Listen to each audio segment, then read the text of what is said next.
आप सभी को नमस्कार।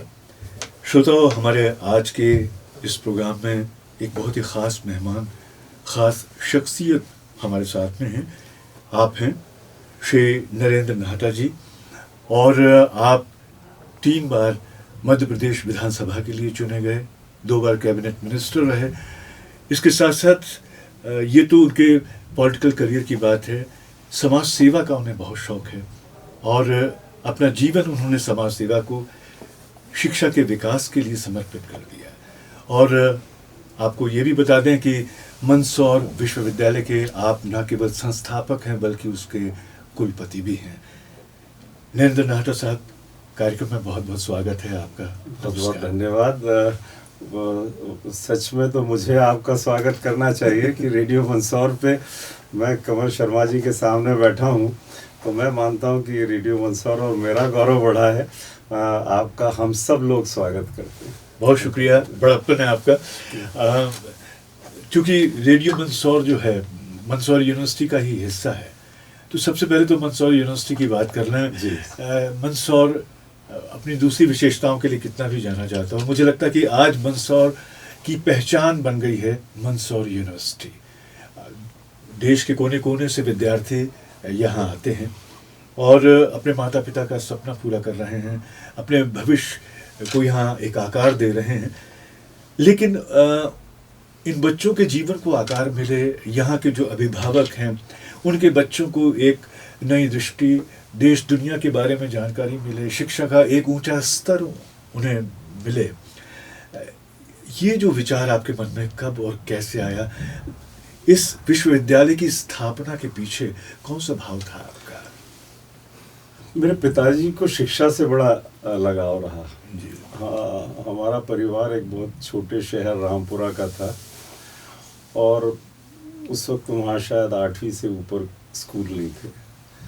पिताजी ने फिर सब बाहर जाके पढ़ाई की और रामपुरा के सब लोग बाहर जाके पढ़ते थे। तब उनको लगता था कि रामपुरा में कुछ होना चाहिए। फिर रामपुरा में सबसे पहले मैट्रिक और इंटर कॉलेज आए, जब शायद उनसे बड़ा शहर मंदसौर था लेकिन यहाँ नहीं हो पाया। तब से लगाकर पिताजी कुछ न कुछ शिक्षण संस्थाओं से जुड़े रहे। हालांकि एक वो बहुत बड़े वकील थे और उनके पास समय का बहुत अभाव था।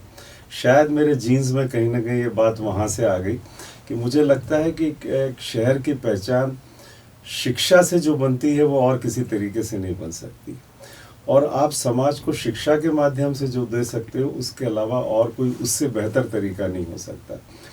और इस सोच को हमने जिस तरीके से यहाँ पर क्रियान्वित किया, आज मुझे बहुत खुशी होती है कि आज यहाँ के बच्चे दुनिया के अनेक देशों में हैं। यहाँ के बच्चे बेंगलोर, इंदौर, पूना, सिक्किम, मैं आपको उदाहरण दे सकता हूँ कि पूना के हमारे ग्रुप में बच्चों का ने जो पूर्व छात्रों का ग्रुप है, करीब मात्र पूना के ग्रुप में 500 से ज़्यादा बच्चे हैं। एक कंपनी के ऑफिसर मेरे पास आए थे, वो मुझे बता रहे थे कि सिक्किम में उस वक्त आज से करीब 5-6 साल पहले 150 बच्चे यहाँ के थे। तो हमने हर बड़े शहर में एक छोटा मंदसौर बनाने की कोशिश की है और उसके माध्यम से मंदसौर के समाज को बदलने की कोशिश करते हैं। तो मेरे को लगता है, जो आपका सवाल था कि शायद शिक्षा से और बेहतर कोई तरीका नहीं हो सकता समाज को आगे ले जाने का, समाज को बदलने का और समाज सेवा को करने का। नरेंद्र नाहटा साहब, बहुत सारे लोग स्कूल खोलते हैं, यूनिवर्सिटीज़, कॉलेज तो बहुत सारे लोग खोलते हैं, लेकिन मंदसौर का जो इलाका, जैसी यहाँ की सामाजिक परिस्थितियाँ हैं, उसमें एक सामाजिक बदलाव भी आया हुआ, रचनात्मक बदलाव, वो भी आपने महसूस किया होगा। मैं चाहता हूँ कि वो जो अनुभव हैं वो शेयर करें आप। मैं समझता हूँ कि मंदसौर यूनिवर्सिटी की अगर कोई उपलब्धि है तो वो यही है कि उसने डिग्रियाँ दी, नौकरियाँ दिलवाई, लोग बाहर चले गए। ये हो सकता है कि एक उपलब्धि हो, लेकिन अगर कोई बड़ी उपलब्धि तो वही जो आप कह रहे हैं कि यहाँ का समाज बदला है। और कैसे बदला है, मैं उसके बारे में आपको बताऊं कि 25 साल पहले जब हमने इन संस्थाओं की स्थापना की थी, मंदसौर इंस्टीट्यूट ऑफ टेक्नोलॉजी बना, B R Nahata college of pharmacy बना, उन दिनों इंजीनियरिंग के लिए बहुत मुश्किल से प्रवेश मिलता था, प्रवेश परीक्षा होती थी। उस प्रवेश परीक्षा में इस अंचल के मात्र 50 से 100 स्टूडेंट उस प्रवेश परीक्षा में बैठते थे। उसके बाद हमारे यहाँ के टीचर्स, हम लोग गांव में जाते, लोगों को समझाते, लोगों को बताते कि नहीं, आपके पास भले ही आर्थिक संसाधन नहीं हो, फिर भी आपके बच्चे इंजीनियर बन सकते हैं, वो बड़ा कुछ काम कर सकते हैं। उनको विश्वास दिलाने के उनको लाते थे, क्योंकि प्रवेश परीक्षा एक बहुत मुश्किल काम था, तो हम उनको उनके गांव से यहाँ लाते, यहाँ उनको सिखाते कि पीईटी कैसे दी जाएगी। एक मॉक टेस्ट करते थे जिसमें पीईटी किस तरीके से दी जाती है वो सिखाते थे। उस सब का नतीजा निकला कि बच्चे धीरे धीरे इंजीनियरिंग में आने लगे। लेकिन बड़ा परिवर्तन ये आया कि लड़कियों को ये माना जाता था कि लड़कियों को प्रोफेशनल एजुकेशन में नहीं जाना चाहिए, वो थोड़ा बहुत बीए वगैरह कर लें, डिग्री ले लें तो उनकी शादी के लिए ये सुविधाजनक होगा। इससे ज़्यादा कभी लड़कियों को पढ़ाने का इस समाज ने, तो यहाँ के समाज ने नहीं सोचा। हम जब धीरे धीरे लड़कियों को लाने लग गए, लड़कियाँ पढ़ गई, वो इंजीनियर बनी, टीसीएस जैसी कंपनियों में चली गई, बाहर जाने लग गई, तो समाज के सोच में परिवर्तन आया। और नतीजा ये निकला कि आज मैं समझता हूँ कि जितने लड़के अच्छा यहाँ पढ़ते होंगे या यहाँ से बाहर जाके पढ़ रहे होंगे, उससे ज़्यादा छात्राएं पढ़ रही हैं। तो ये जो सामाजिक परिवर्तन आया, फिर बच्चियों को अकेले पूना भेज देना, बच्चियों को अकेले बेंगलोर भेज देना, यहाँ के एक निम्न मध्यम वर्गीय समाज के लिए सोच के बहुत बाहर की बात थी। मंदसौर यूनिवर्सिटी और उससे जो जुड़ी संस्थाएं, हमें इस बात का संतोष है कि हमने उस समाज की सोच को बदला। लड़कियों को जो पंख भगवान ने दिए थे उसको उड़ान देने का थोड़ा बहुत काम हमने भी किया, और आज एक बदला हुआ समाज आपको मंदसौर दिखेगा। उसमें छोटा सा योगदान इन संस्थाओं का।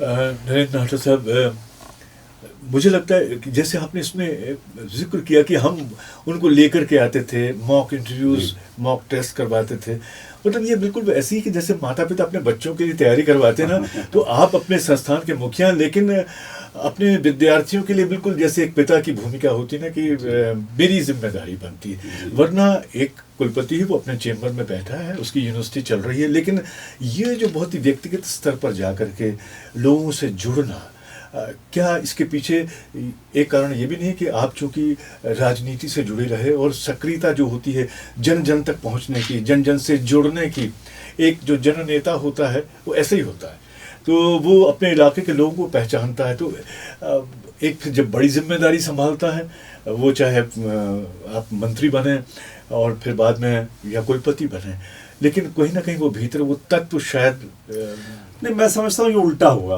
अच्छा, ये उल्टा इस मायने में हुआ कि नहीं, जो मैं सोचता था कि समाज कैसे बदलेगा, जो मैंने आपसे कहा पिताजी से मैंने सीखा जी, तो जब मैं राजनीति में गया तो ये चीजें वहां लेके गया। मतलब मैं जब गांव में जाता था तो मैं शायद राजनीति की बात कम करता था, लड़कियां मिलती तो मैं उनसे पूछता था कि कहाँ तक पढ़ी हो, और जब वो कहती कि मैं 8वीं के बाद स्कूल छोड़ दिया तो पिताजी से लड़ लेता था। फिर या कुछ लड़कियां कहती थी कि मैं अभी 12th कर रही हूँ, तो मैंने कहा इसके बाद बड़ा बनना है, इंजीनियर बनना है, और पिताजी नहीं बनने दे तो मुझे पोस्ट कार्ड लिख देना। तो ये उल्टा हुआ। मैं राजनीति में शायद राजनीति की बात नहीं कर पाया, लेकिन मुझे लगता है कि हाँ, राजनीति ने जो मुझे अवसर दिया गांव में जाने का, लोगों से मिलने का, वहाँ जाकर मैंने जो उनके सोच को बदलने की कोशिश की और उनको विश्वास दिलाया कि उनको कोई बहुत ज़्यादा पैसा खर्च करने की ज़रूरत नहीं होगी, उनकी बच्चियाँ पढ़ पाएंगी, उनके बच्चे पढ़ पाएंगे, उनके बच्चे बड़े हो जाएंगे। तो मैं समझता हूँ कि हाँ, राजनीति ने अवसर दिया, लेकिन फिर भी मैं समझता हूँ कि जो शिक्षा के प्रति जो एक सोच थी, उसने मेरे को राजनीति की वजह से फ़ायदा दिलाया, और वही कारण है कि हम ये कर पाए। अब ये जो आपने कहा ना, तो मंदसौर यूनिवर्सिटी का मिशन ही ये नहीं था कि पढ़ाई देना है, डिग्री देना है, नौकरी देना। मंदसौर यूनिवर्सिटी का मिशन ही ये था कि इन बच्चों को बदलना है, क्या और इस शहर को बदलना है, इस अंचल को बदलना है, जितना भी कर पाए। मैं तो ये कहूँगा कि आज तो स्टूडियो में बैठा हूँ, लेकिन मंदसौर जब मैं आया तो इस पूरे कैंपस में कई बार घूमा हूँ, स्टूडेंट्स को बहुत करीब से देखा है, टीचर से बातें की हैं। मुझे लगता है कुछ तो है जो इसमें, जो दूसरों से इस यूनिवर्सिटी को अलग करता है, और वो ये है कि यहाँ पर यूनिवर्सिटी का माहौल भी है, लेकिन वो जो जैसे मैं छात्रों को देखता हूँ, उनके अंदर जो एक डिसिप्लिन है, जो एक अदब है, टीचर्स का जो स्टूडेंट्स के साथ में जो एक रिश्ता है आत्मीयता का, फिर मैं आज आपसे बात कर रहा हूँ, आपका अपने स्टाफ अपने बच्चों से जो एक रिश्ता है, उसमें जैसे परिवार का एक मुखिया होता है जिसके भीतर ये भावना होती है कि मेरे बच्चों का कल्याण, मेरे घर का कल्याण हो, इन सब की बेहतरी हो। मैं समझता हूँ कि यही बात आप सोचते भी हैं। हाँ, मैं शायद उतना बड़ा नहीं हूँ जितना आप मुझे बता रहे हैं, लेकिन हाँ, सोच कहीं न कहीं आप ठीक कह रहे हैं, यही थी कि ऐसा कुछ हो जिससे हम ये सब कर सकें और बच्चों को ये समझा सकें, उनको कुछ बनने में अपना साथ दे सकें। तो इस हद तक तो हम लोग नहीं, आपने तो बताया कि ना ग्लोबल लेवल पे कई बच्चे जो गए हैं, तो आने वाले समय में मुझे तो ऐसा लगता है, क्या आपको भी लगता है कि मंदसौर यूनिवर्सिटी की अंतर्राष्ट्रीय अपनी एक बहुत ही विशिष्ट पहचान होगी? शर्मा, मैं आपको दो बातें बताऊं। अगर यहाँ के बच्चे विदेश जाने का है तो केवल अमेरिका में 500 से ज़्यादा बच्चे होंगे, स्विट्ज़रलैंड में बच्चे हैं, लंदन में बच्चे हैं, यूरोप में बच्चे हैं, और वो बच्चे हैं जो निम्न मध्यम वर्गीय परिवारों से निकले हुए हैं, जिनका शिक्षा का एक्सपोजर जिनके पेरेंट्स का या जिनके परिवारों का इतना नहीं था, वहाँ से वो निकल कर आए और वहाँ पहुँच गए। सरकारी स्कूलों से निकले हुए बच्चे थे ये, हिंदी माध्यम वाले बच्चे थे ये लोग। तो हमने मंदसौर को तो विदेशों में भेजा है। मंदसौर यूनिवर्सिटी ने कुछ सालों में ये कोशिश भी की कि जिस तरीके से हम कहते थे कि हिंदुस्तान में जब हम मंदसौर का नाम लिया जाए तो उसको उसकी शिक्षण संस्थाओं के नाम से पहचाना जाए, मंदसौर को पहचाना जाए कि ये वो जगह है जो शिक्षण संस्थानों के लिए जाना जाता है। लेकिन अब इसको हम एक कदम आगे गए कि नहीं, शायद विदेशों में भी थोड़ा बहुत हमारे मंदसौर की पहचान बन सके। तो मुझे खुशी है, कुछ अंतर्राष्ट्रीय छात्र हमारे यहाँ आना शुरू हुए। हमारे पास नाइजीरिया का छात्र है, हमारे पास भूटान का छात्र है, और यदि कोविड ईयर नहीं होता तो शायद हमारी संस्था, हमारे ये संख्या शायद और बड़ी होती। हम इस कोशिश को जारी रखेंगे, मंदसौर के बच्चे विदेशों में जाएं, मंदसौर की पहचान बनाएं, और विदेश के बच्चे मंदसौर में आएं और अपने देशों में अपनी मंदसौर की पहचान बनाएं। मैं समझता हूँ ये जो टीम हमारे साथ है ये इसको कर पाएगी। वैसे आपकी एक बात तो सही है, क्योंकि एक एग्जाम्पल में जो मुझे इस मौके पे उदाहरण याद आता है कि अब मैयर मैं गया हूँ, वहाँ पे छोटी सी जगह है। जी हाँ, कई लोगों ने तो शायद नाम नहीं सुना होगा, लेकिन उस छोटी सी जगह जहाँ बाबा अलाउद्दीन खां साहब की एकेडमी थी, वहाँ से जाने कितने बड़े बड़े रत्न निकले संगीत के। तो हो सकता है कि मंदसौर शिक्षा के मामले में मंदसौर विश्वविद्यालय एक ऐसी खदान साबित हो जहाँ से एक से बढ़कर एक रत्न निकले और जीवन के हर क्षेत्र में इस विश्वविद्यालय का नाम रोशन करें, अपना अपने माता पिता का नाम रोशन करें। तो क्योंकि चमत्कार तो कहीं भी हो सकता है अगर आप उनको सारी परिस्थितियां वैसी दिलाते हैं और वो भाव रखते हैं। भाव भी बहुत महत्वपूर्ण है कि आप कैसे, या तो आप बिल्कुल वणिक हो जाते हैं या सेवा भाव है। तो आपने तो सेवा भाव शुरू से कहा आपने। ये जो है, जब आप मध्य प्रदेश सरकार में भी थे पद पर, शिक्षा मंत्री भी आप रहे, तो तब कहीं ना कहीं सबकॉन्शियस आपके जहन में ये बात थी कि अगर मुझे कभी मौका मिला तो मैं एक यूनिवर्सिटी खोलूंगा, ऐसा कुछ कि ये विचार कब से कब का पीछा कर रहा था? हाँ, मैं दो बातें। एक तो पहले मुझे आपकी बात यह है कि क्या मैं मंत्री बनते वक्त हुआ, उसके पहले मैं थोड़ा सा, मेरे को अलग हटने दें। आपने मेहर की और सतना की बात की और आपने बाबा अलाउद्दीन साहब का नाम लिया, उनकी एकेडमी का नाम लिया। एक और चीज़ है जी जो मेहर को बड़ा बनाती है, वो है वो माँ शारदा की स्तुति बाबा अलाउद्दीन साहब करते थे। और वो उनके दरबार में थे। जो ये देखिए, इस देश की संस्कृति है, और मुझे लगता है कि मंदसौर यूनिवर्सिटी का एक चुनौती है कि देश की इस संस्कृति को, जो मेहर जिसका एक बहुत अच्छा उदाहरण है, मंदसौर के छात्र को भी जानना चाहिए। तो मैं थोड़ा सा अलग हटा, लेकिन मैं कहता हूँ कि हाँ, ये योगदान उन लोगों का है। ऐसे लेजेंडरी व्यक्तित्व हमारे इस देश में हुए कि कौन सोच सकता है कि बाबा अलाउद्दीन माँ शारदा के लिए आराधना करेंगे और मेहर के राजा उनको पसंद करेंगे। ये बहुत बड़ी बात। अच्छा, जी आप कहें।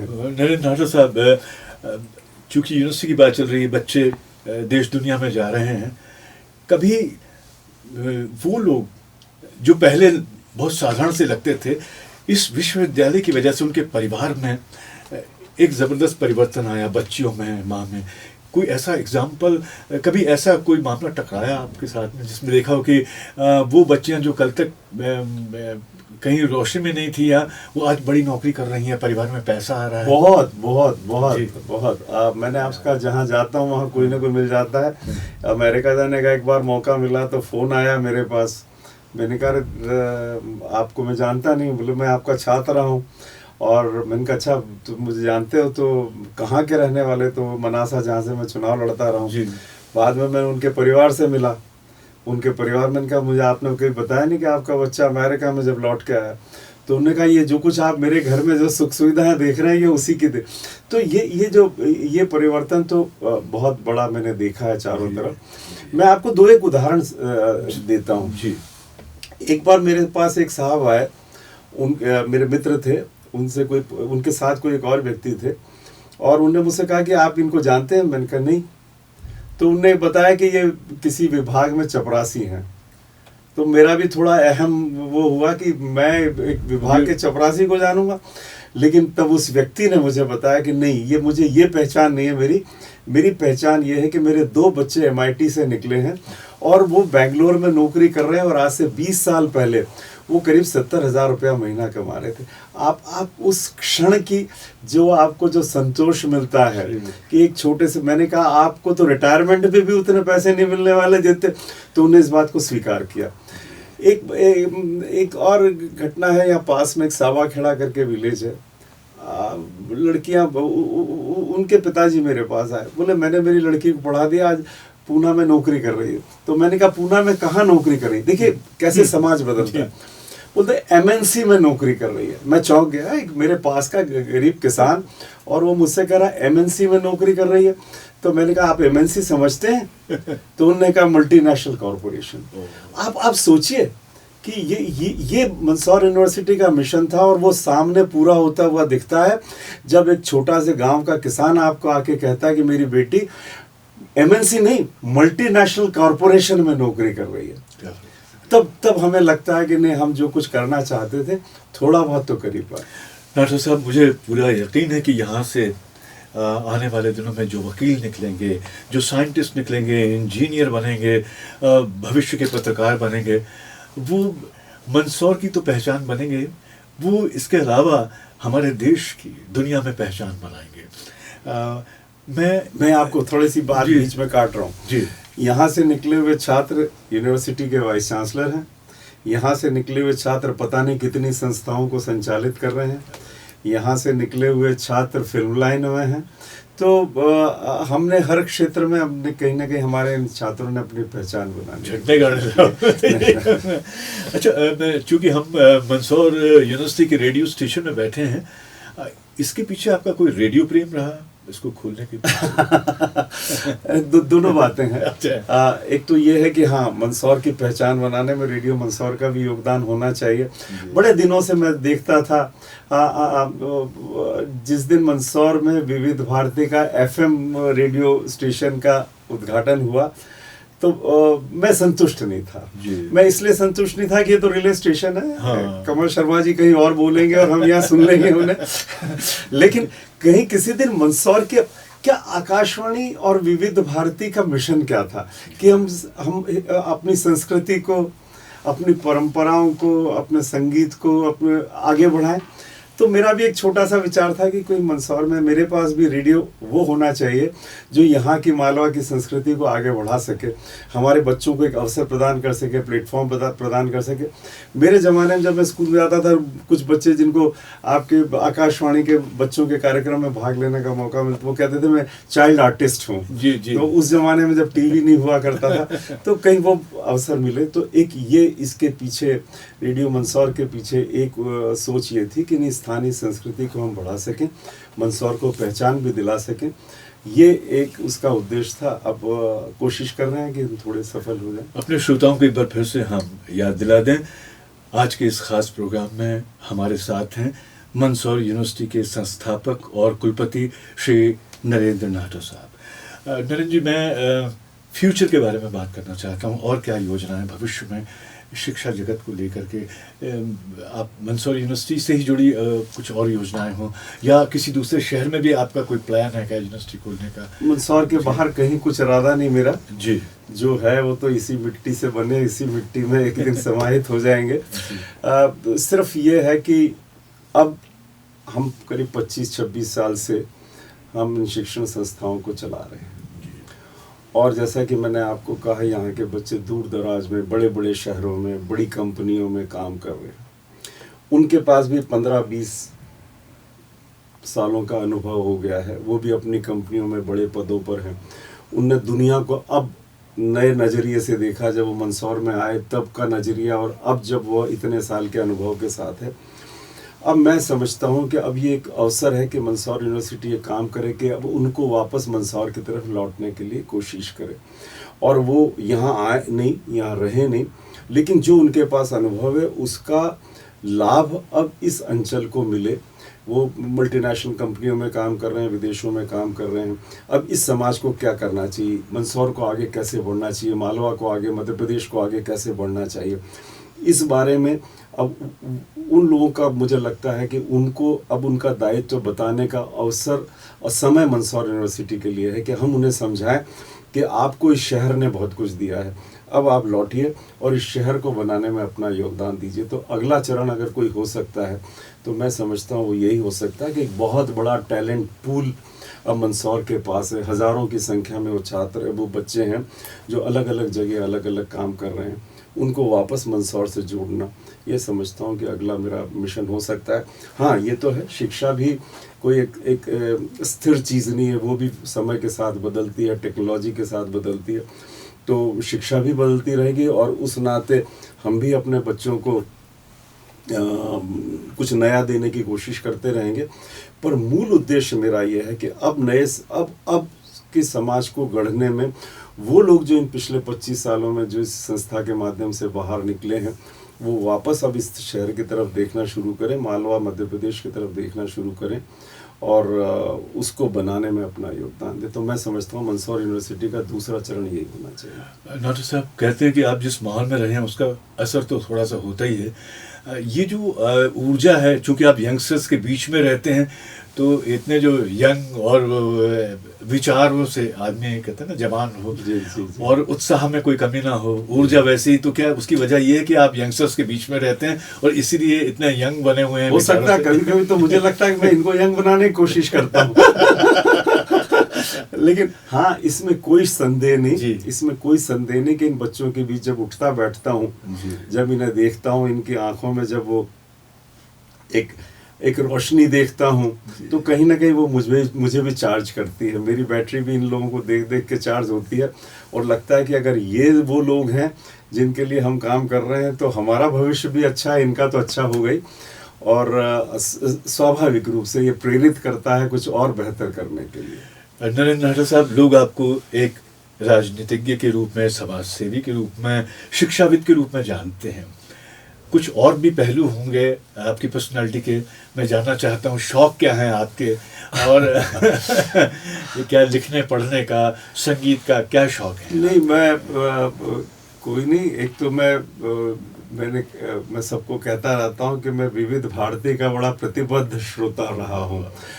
मेरे अपने स्कूल के ज़माने से मैं सुनता रहा और विविध भारती सिर्फ इसलिए पसंद नहीं करता था कि उसमें फिल्मों के गाने आते थे, हालांकि वो मेरी हमेशा पहली पसंद रही है, लेकिन आपने फिल्मों के साथ साथ आपने फिल्म के दूसरे पक्ष को, सकारात्मक पक्ष को भी रखा, तो वो मेरा शौक़ रहा हमेशा सुनने का।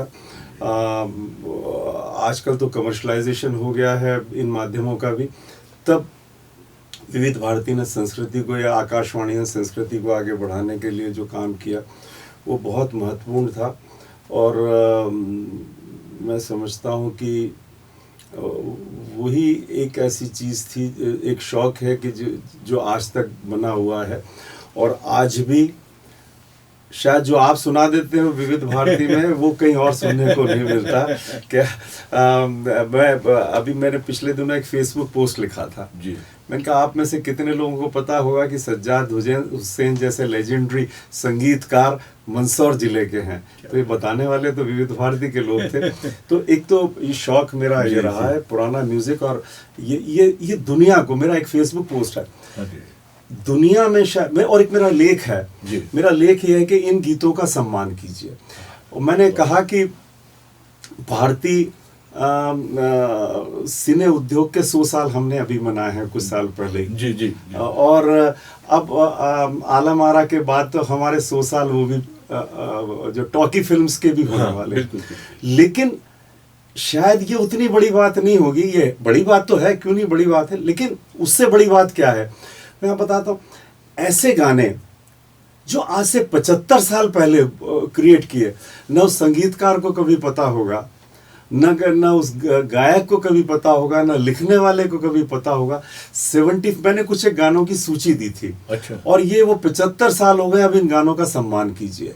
ये अगर आज इंडियन फिल्म इंडस्ट्री अगर आज दुनिया में अगर जानी जाती है, आज दुनिया में उसके बहुत सारे मतलब भारतीय हिंदी फिल्मों को देखने वाले लोग हैं, तो उसका बड़ा कारण ये है कि इन गीतों ने योगदान दिया है। जोराबाई अंबाले वाले की कव्वाली, जी। मैं भूल रहा हूँ थोड़ा सा, शिकवे न किए आहे न भरी शिकवे, 75 years old song and still being heard, आज भी सुना जा रहा है। तलत महमूद को आप आज भी सुन रहे हो, CH आत्मा को आप आज भी सुन रहे हो। कौन सी दुनिया में ऐसा म्यूजिक होगा जो 75 साल के बाद भी जनता हो। ये मेरे देश की ताकत है, ये शौक है। 75 साल पुरानी बातें आप लोगों से सुनता रहता हूँ, समझता रहता हूँ। आप जैसे कदरदान रहेंगे तो स्वदेश होता रहेंगे, तो मुझे लगता है कि फिर हमेशा हम जो संगीत है वो अमर रहेगा, उम्दा संगीत जिंदा रहेगा, अच्छे रेडियो प्रोग्राम उनका सृजन होता रहेगा। क्योंकि कदरदान भी तो चाहिए, पुस्तक को जैसे उसका पाठक चाहिए, रेडियो को सुनने वाले भी चाहिए। बिल्कुल सही है। और जब तक आप अच्छा कुछ सुनाते रहोगे, मैं समझता हूँ लोग सुनते रहेंगे। बीच बीच में टेस्ट बदलता है थोड़े दिन के लिए, लेकिन वापस लौट के हम वहाँ आ जाते हैं जो हमारी मूल संस्कृति है। और उससे निकल कर जो बातें आती हैं, उनसे निकल कर जो उनके दम पर जो उनके आधार पर जो कुछ क्रिएट होता है, वो सृजन बहुत अलग होता है। और उस सृजन को थोड़ा बहुत राजनीति में लिख लेता हूँ, और कुछ राजनीतिक लेख भी लिखता हूँ, दूसरे भी लिखता हूँ, थोड़ा बहुत वो कर लेता हूँ। पढ़ने का शौक़ पुराना रहा है मेरा, और अभी मैंने एक नया शौक़ पाल लिया है। मैं स्टूडेंट ऑफ फोटोग्राफी हूँ। मैं अपने लोग कहता हूँ, मेरा परिचय देता हूँ कि मैं स्टूडेंट ऑफ फोटोग्राफी, सीखने की कोशिश कर रहा हूँ। और ये भी मैंने देखा कि अभिव्यक्ति का कितना बड़ा साधन एक कैमरा हो सकता है। और बड़ी बात यह है उसमें कि जब टेक्नोलॉजी बदल रही है, कलर आ गया है, फिल्मों में कलर आ गया है, तब आज भी ब्लैक एंड वाइट फोटोग्राफी कैमरे की वो आज भी उतनी महत्वपूर्ण है। ये शायद मतलब थोड़े दिनों में हमारे छात्र लोग जब देखेंगे तो इस बात समझें। तो एक शौक़ है, कुछ ना कुछ पालता रहता हूँ। आज भी शांति हीरानंद सुनने को मिल जाए, नूरजहां का नोल घड़ी का गाना सुनने को मिल जाए तो रास्ते में रुक जाता हूँ। तो कुछ शौक़ हैं, पर ये वो शौक़ हैं जो कहीं ना कहीं आपकी बैटरी को चार्ज करते रहते हैं, आपको जिंदा रखते हैं, आपको समय के साथ चलना सिखाते हैं। आपकी बातें सुनकर बहुत सारे लोग चार्ज हो गए होंगे, उनको लगेगा कि ज़िंदगी को कैसे जीना चाहिए, जीने का अंदाज उन्होंने सीखा होगा। और सच तो ये कहूँ कि मैं आपकी विनम्रता को नमन करता हूँ। इतने बड़े पदों को आपने संभाला है, जिम्मेदारियां निभाई हैं, इतना नाम आपने कमाया, लेकिन उसके बावजूद आप बहुत धरती से जुड़े हुए इंसान हैं। और मुझे लगता है कि ये जो इस यूनिवर्सिटी के ज़रिए आपने लोगों को सपने देखना सिखाया, सपनों को पूरा करना सिखाया, और इससे सिर्फ एक व्यक्ति का सपना नहीं, एक पूरे समाज का सपना बदला है, देश का सपना बदलेगा। तो सृजन की एक प्रक्रिया आपने भी की है। जैसे एक गीतकार होता है, वो अपना सृजन करता है, लेखक करता है, ये भी एक सृजन है। ये अच्छे लोगों का, अच्छे नागरिकों का सृजन है। और मैं समझता हूँ कि एक बहुत बड़ी जिम्मेदारी है। जी तो करता है कि आपसे बात करते चले जाएं, लेकिन समय थोड़ा सा निर्मम होता है। और पर हम ये कहेंगे कि आपके लिए आने वाला हर समय, हर पल बहुत बेहतर हो। बहुत दीर्घायु हों, स्वस्थ रहें, आनंदित रहें। आपने हमारे श्रोताओं के लिए इतना बेशकीमती समय दिया, बहुत व्यस्त रहते हैं। हम हृदय से आभारी हैं, अपनी ओर से, तमाम सुनने वालों की ओर से आपका शुक्रिया अदा करते हैं। आभार मैं आपका मानता हूँ, और आज मैं थोड़ा मान रहा हूँ कि रेडियो मंदसौर का कद भी बड़ा हुआ है, मेरा भी गौरव बढ़ा है। सुबह आपको वहीदा रहमान जी का इंटरव्यू लेते हुए सुन रहा था और शाम को आपको इंटरव्यू दे रहा हूँ, तो मुझे लग रहा है कि मेरा कद कुछ आज बड़ा हो गया। आपका बहुत बहुत आभार कि आप मंदसौर आए। आपने हमारे लोगों को रेडियो के बारे में बहुत कुछ सिखाया, और इस शहर को सिखाया, इस अंचल को सिखाया, और मैं समझता हूँ कि हमें आपका सहयोग मिलता रहेगा रेडियो के रूप में, मास कम्युनिकेशन के रूप में। हम ऐसे पत्रकार गढ़ सकें, ऐसे लोग गढ़ सकें, ऐसे रेडियो आर्टिस्ट्स को हम अवसर दे सकें जो कहीं देश में अपना नाम रोशन कर सकें, मंदसौर का नाम बना सकें। तो हमारे इस मिशन में आपका सहयोग और आपका योगदान, आपके अनुभव का लाभ हमें मिलता रहेगा। मैं रेडियो मंदसौर, मंदसौर यूनिवर्सिटी यही अपेक्षा करते हैं, और हम भी आपके बहुत बहुत हम आपका आभार मानते हैं। बहुत धन्यवाद। धन्यवाद सर।